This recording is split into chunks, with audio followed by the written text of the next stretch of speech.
안녕하십니까. 오늘 강의할 과목은 의학적 기초 지식입니다.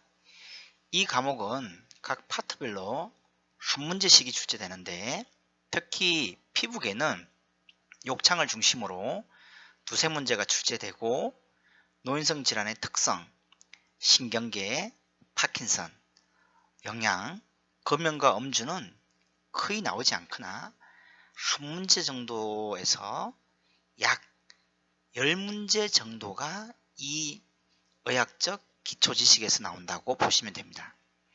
그러나 치매는 의학적 지식보다는 특수요양보호에서 치매 대상자의 일상 지원이 두세 문제, 문제 행동 대처가 네다섯 문제가 출제되므로 이 부분을 집중적으로 공부하시면 좋은 성적을 내지 않을까 생각합니다.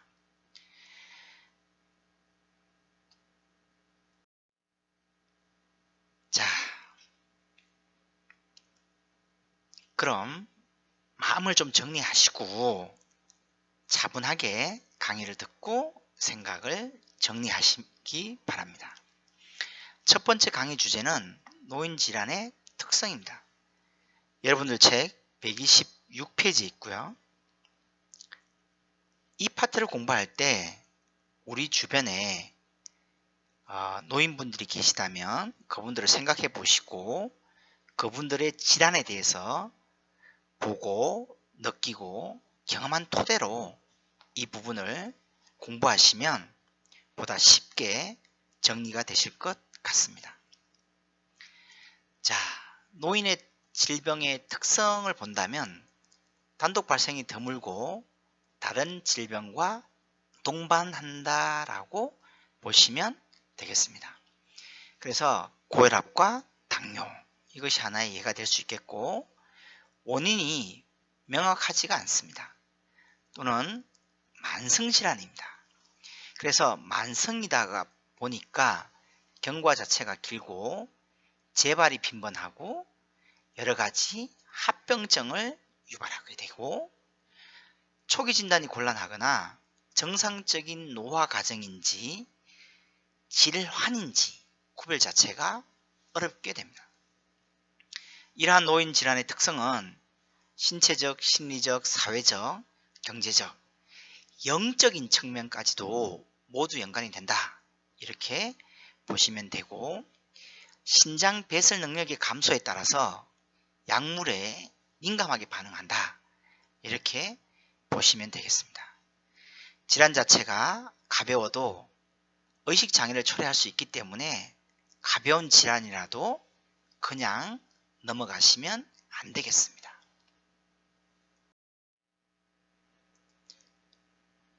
자, 노화에 따른 질병, 각 기계에 따라서 어떠한 질병이 있는지를 한번 알아보겠습니다.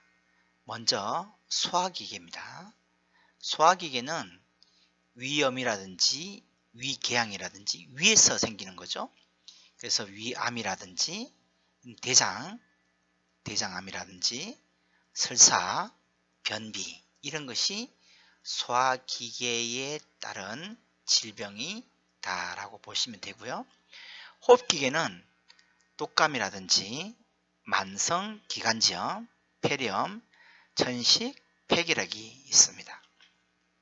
심혈관계는 고혈압이라든지 동맥경화증, 심부전, 빈혈 이런 것이 되겠고 근골격계는 우리가 많이 알고 있는 퇴행성 관절염, 골다공증, 고관절 골절 이런 것이 근골격계 질환이 되겠고 생식기계에서는 요실금과 전립선 비대증이 대표적인 질환이 되겠습니다. 피부기계는 욕창과 건조증이라든지 대상포진이라든지 옴이라든지 머리니가 대표적인 질병이 되겠고 신경계는 치매, 뇌졸중, 파킨슨 질환이 되겠습니다. 감각기계에서는 녹내장, 백내장, 노인성 난청이 되겠고 뇌분비계통에서는 당뇨병, 또는 심리 정신계통에서는 우울증과 선망이 대표적으로 노화에 따른 질병이 되겠습니다. 계속해서 128페이지 소화기계에 대해서 이번에는 세부적인 사항을 좀 알아보도록 하겠습니다. 여기에서는 이제 간단하게 시험 지문에서 많이 출제되는 단어들을 중심으로 강의를 진행하겠습니다. 먼저 시험 지문에서 가장 많이 나오는 지문은 뭐냐면 혀에서 짠맛과 단맛이 둔해지고 쓴맛과 신맛은 잘 느끼게 된다. 이 지문입니다. 이는 잠시 후에 제가 그림으로 다시 한번 정리를 해드리겠습니다. 위염은 위 점막에 염증이 있는 반면 위궤양은 점막의 염증뿐만 아니라 근육층까지 손상된 경우를 말하는데 천공이라든지 협착이라든지 이런 것이 대표적인 증상이 되겠습니다. 일반적으로는 우리가 느낄 수 있는 증상은 소화불량이라든지 속쓰림, 특히 새벽 1, 2시에 속쓰림과 상복부에 불편감을 호소합니다. 그래서 여러분들이 반드시 알고 계셔야 될 것은 뭐냐면 새벽 1, 2시 식사 서내 시간 이 부분을 서로 비교해서 공부하시면 좋겠습니다. 위암은 음식 섭취를 제대로 할 수가 없기 때문에 체중의 감소라든지 소화불량이라든지 오심, 복부의 통증이 나타나는 것이 일반적인 증상이고 대장암은 역시 체중 감소와 특히 설사, 변비, 혈변, 직장 내에 출혈이 많이 발생합니다. 왜? 대변하고 직장하고 대장하고는 가깝잖아요. 그러니까 선홍빛색의 출혈이 동반됩니다. 이 출혈 때문에 간혹 가다가 장, 폐색이 되는 경우도 많습니다. 자, 이러한 위암과 대장암은 우리가 5년 수술 후에 5년간 재발 여부를 확인하게 됩니다. 그래서 제가 수업 시간에 뭐라고 했냐면 암 환자들은 위로해 줘야 된다. 그래서 위로하니까 5년 제가 이렇게 설명을 했습니다. 설사 같은 경우는 우리가 몸에서 수분이 같이 대변을 통해서 빠져나가기 때문에 물을 충분히 섭취해 주시는 것이 좋고 몸은 따뜻하게 해주시는 것이 좋습니다. 변비는 하지 남용으로 배변 반사가 저하되는 경우가 있기 때문에 이 점을 좀 주의하셔야 되고 변의 시 즉시 화장실을 가시는 것을 권고합니다. 또는 변비가 아주 심할 때는 복부 마사지도 큰 효과를 볼 수 있습니다. 자, 아까 제가 그림으로 다시 한번 정리하겠다라고 했던 말 기억하십니까? 바로 짠맛과 신맛에 대해서 그림으로 제가 다시 한번 정리한다. 제가 이렇게 말씀드렸습니다. 자, 간단하게 보시면 주로 앞쪽 부분에 짠맛과 단맛을 느낄 수 있는 미뢰들이 존재하고 쓴맛과 신맛은 주로 뒤쪽에 있습니다. 아무래도 이쪽 부분이 시간이 지남에 따라서 나이가 들면서 이 미래의 개수들이 줄어들게 되죠. 그래서 짠맛은 나이가 들면서 혓바닥의 미래 개수가 줄어들면서 짠맛에 대한 수용체가 둔감해진다. 이렇게 이해를 하시면 되겠습니다. 그래서 신맛은 혹은 쓴맛은 뒤쪽에 있기 때문에 나이가 들면 쓴맛과 신맛은 잘 느끼는 반면 왜? 미래가 개수가 짠맛과 단맛의 미래 개수보다 아직도 많이 남아있기 때문에 쓴맛과 신맛은 잘 느낀다. 이렇게 정리를 하시면 될 것 같습니다. 자, 계속해서 호흡기계입니다. 호흡기계는 여러분들 138페이지에 있고요. 나이가 들면서 피부뿐만 아니라 폐도 탄력성이 떨어지게 됩니다. 이로써 호흡 근육이 위축이 되게 되고 호흡 근육이 위축이 되니까 기침 반사도 저하되거나 거기에 따른 섬모 운동도 저하되게 됩니다. 독감은 우리가 흔히 인플루엔자라고 부르게 되고 갑작스러운 발열, 즉 38도씨 이상 되는 경우를 우리가 얘기를 하고 가장 특징적인 것은 뭐냐면 전신 쇠약감이라든지 두통이 특징적인 것이 되겠습니다. 만성기관지염은 기관지 만성염증이 생긴 것으로서 기도가 좁아지게 되고 결국은 기도가 좁아지게 되니까 공기량이 적게 돼서 호흡 곤란이 오게 되고 특징적인 것은 아침에 가래 끓는 기침을 많이 한다라는 것이 특징적인 현상이 되겠습니다. 이 부분은 시험 문제도 많이 나오니까 꼭 좀 기억을 하셨으면 좋겠습니다. 기도가 좁아져서 호흡 곤란, 아침에 가래 끓는 기침, 이거 반드시 기억을 해두시면 좋겠습니다. 허빈성 폐렴, 단어에서 보시다시피 허빈, 그러니까 무엇을 음식이 기도 내려 넘어가서 원래는 이게 기도가 아니라 음식은 식도로 넘어가야 되죠. 그런데 이러한 음식이 기도 내려 넘어가게 됨으로써 기관지 내에 염증이 생겨서 폐에 염증이 유발하는 것을 우리는 허빈성 폐렴 이렇게 얘기를 합니다. 천식은 숨 쉴 때 가장 특징적인 증상이 뭐냐면 쌕쌕 거리는 소리가 들린다라는 것이 특징적이고 그래서 천식 환자는 찬 공기 노출, 기도의 만성적인 염증 질환, 알레르기 물질이 노출되면 안 된다라고 보시면 되겠습니다. 그럼 어떻게 하냐? 찬 가운데서 뜨거운 쪽으로, 뜨거운 데서 차가운 쪽으로 갈 때는 서서히 적응하면서 이동하시는 것이 가장 효과적입니다.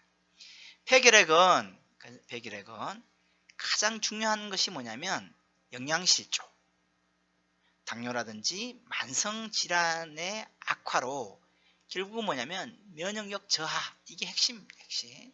그리고 오후에 고열이 나고 늦은 밤 식은땀이 나거나 특히 2주 이상 기침과 흉통을 동반한다 라고 하면 우리가 반드시 그 엑스레이 촬영을 통해서 결핵 검사를 받는 것이 좋겠습니다. 자, 심혈관계 질환에 대해서 세부적으로 좀 알아보겠습니다. 여러분들 책 146페이지고요. 일반적으로 이제 나이가 들게 되면 손발이라든지 이런 데 근육층이 좀 두꺼워지게 됩니다. 심장의 근육도 마찬가지인데요. 어떠한 원인에 의해서 근육층이 두꺼워지게 됩니다. 그러면 이제 두꺼워지니까 탄력성은 어떻게 돼요? 저하되고 탄력성이 저하되니까 심박출량과 심박동수도 자연히 감소됩니다. 왜? 이 심장이 수축과 이완, 그러니까 즉 줄어듦과 늘어남이 충분해야 되는데 근육층이 두꺼워지니까 탄력성을 잃어버리게 되니까 충분하게 펴졌다가 충분하게 줄어들지 못하게 되니까 이런 현상이 일어나게 되는 것이죠. 고혈압은 팔다리의 저림과 뒷머리가 뻐근히 아픈 증상이 주증상이라고 보시면 되고 시험 문제에서는 처방약을 증상이 좋아졌다 하더라도 꾸준히 복용해야 됨에도 불구하고 처방약을 끊는다, 이런 것이 이제 시험 문제에 많이 나오게 되죠. 동맥경화증은 혈관 내부가 좁아지게 되므로 여기 보시는 것처럼 경화. 그러니까 뭐예요? 딱딱하게 굳어진다라는 얘기가 경화된다. 이렇게 보시면 결국은 혈관 내부가 좁아져서 굳어지는 것을 동맥경화증이라고 보시면 되겠습니다. 심부전증은 필요한 혈액을 충분히 내보내지 못하는 상태를 심부전증이다.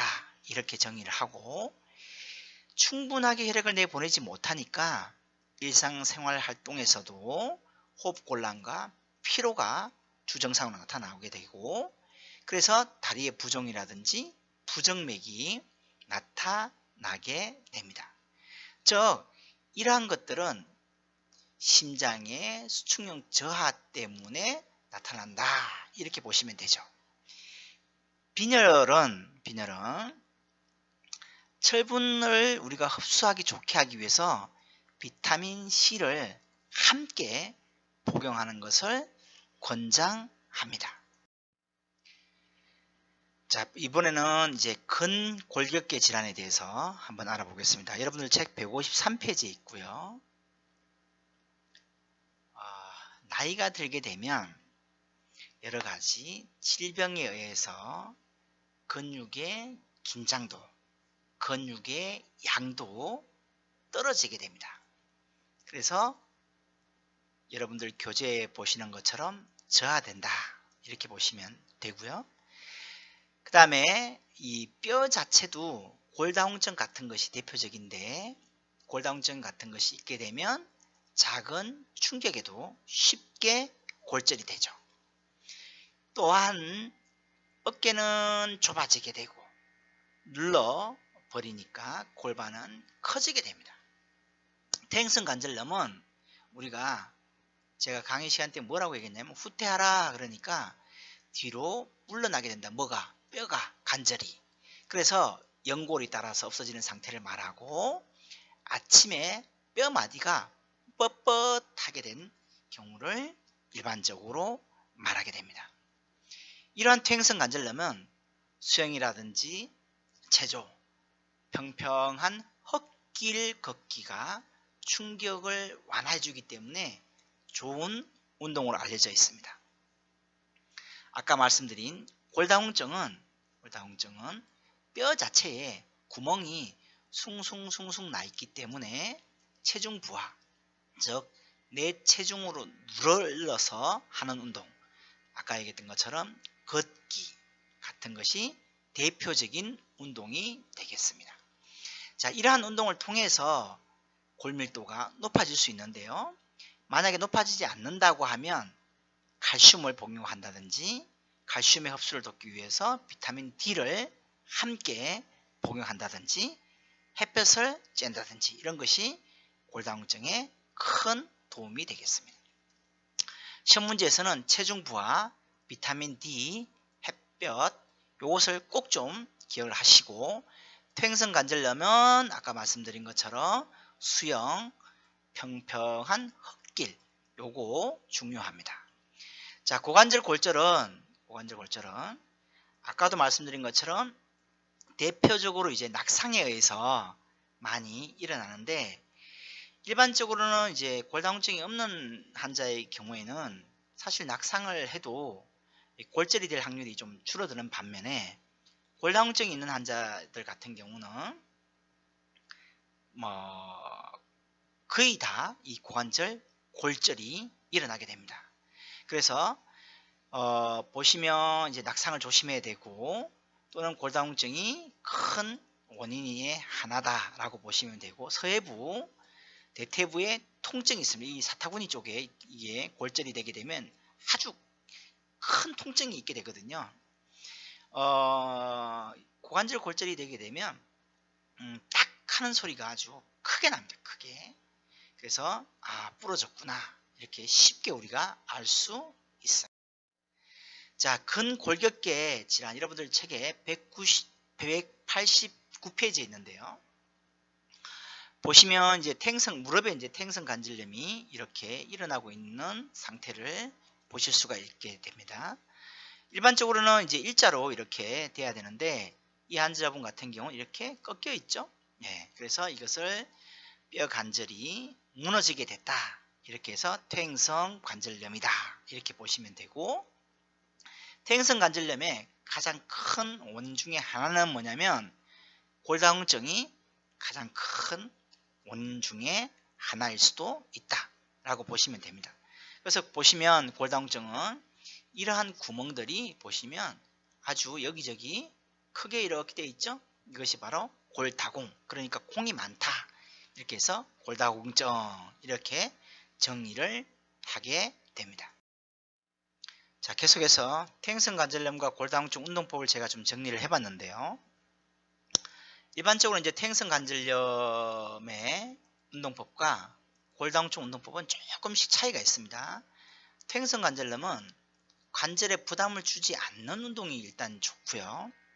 골다공증은 어느 정도 관절에 부담을 주는 운동, 즉 체중 부하 운동이 좋습니다. 계속해서 보시면 퇴행성 관절염은 그래서 수영이라든지 헛길 걷기라든지 체조라든지 이런 것이 좋고, 나쁜 운동은 계단을 오르내린다든지 등산 이런 것이 좋지 않는 운동이다. 이렇게 보시면 되고, 그 다음에 골다공증 같은 경우는 이제 산보, 걷기, 가벼운 조깅 모두 다 이렇게 걷는 것이 일반적으로 좋습니다. 그러나 비체중 지지 운동인 수영 같은 것들은 골다공증에 크게 도움이 되지 않습니다. 왜? 뼈는 누르는 방향으로만 강해지거든요. 그래서 외부적으로 어떠한 체중이 밑을 눌러야지만이 뼈 밀도가 이렇게 단단하게 이렇게 생성되기 때문에 골다공증은 체중 부하 운동을 꼭 하셔야 된다. 이것을 기억하셨으면 좋겠습니다. 자, 계속해서 비뇨 생식기계 보겠습니다. 여러분들 책 159페이지에 있고요.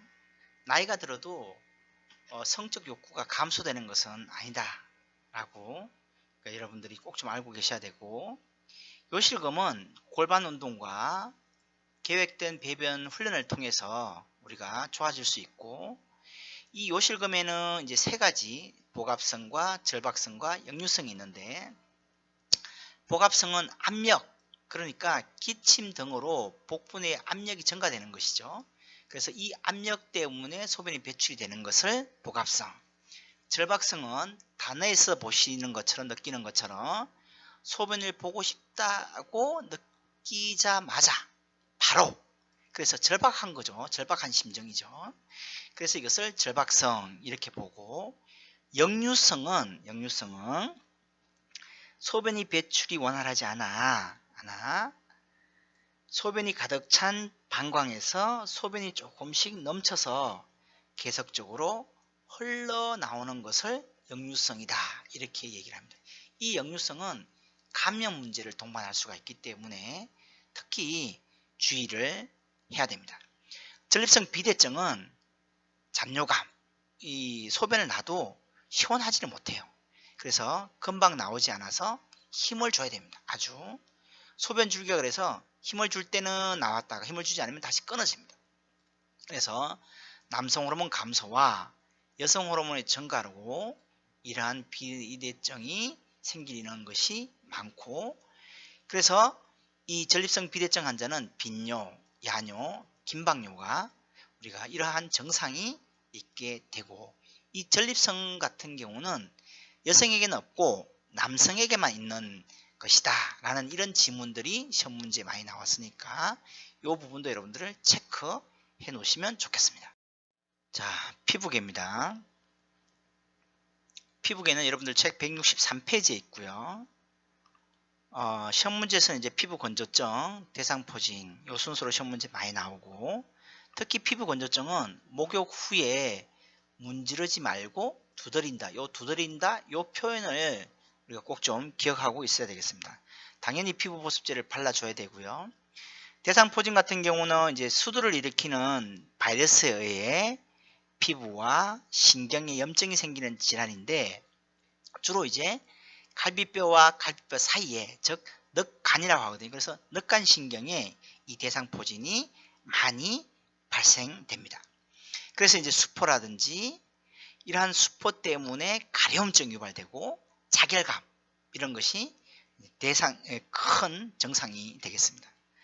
옴 같은 경우는 이제 주로 밤에 굴을 만들고 소화액 분비로 알러지 반응을 일으키기 때문에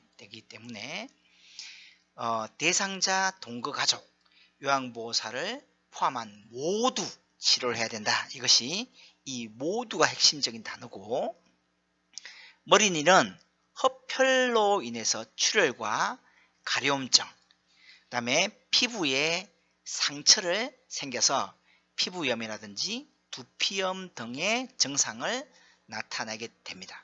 그래서 수면장애로 이어지거나 피부에 상처를 만들게 되죠.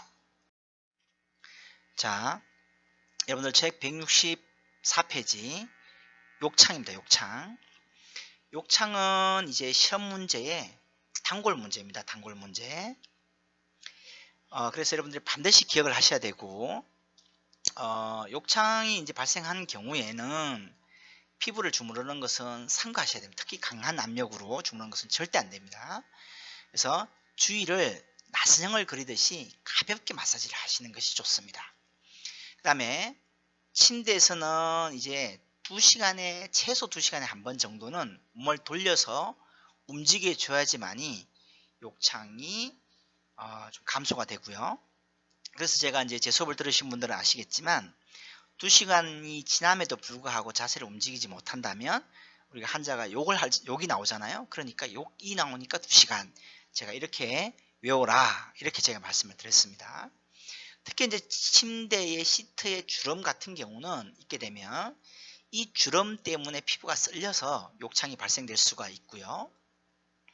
뼈와 뼈 사이, 특히 이제 무릎 같은 경우에는 이제 마찰이 일어날 수가 있기 때문에 베개를 끼워서 마찰을 방지하는 것이 좋고요. 특히 이제 청골 부위, 이 부분 중요합니다. 청골 부위에는 이 도너츠형 베개가 잠깐은 도움이 될 수 있을지 모르겠지만 일정한 시간이 지나면 외부의 혈액을 가두어 버리기 때문에 막기 때문에 도너츠 베개는 사용을 금지하는 것이 좋겠습니다. 자, 이상으로 의학기초 제4강 강의를 마치겠습니다. 다음 시간에는 감각기계로 다시 찾아뵙겠습니다. 고생하셨습니다.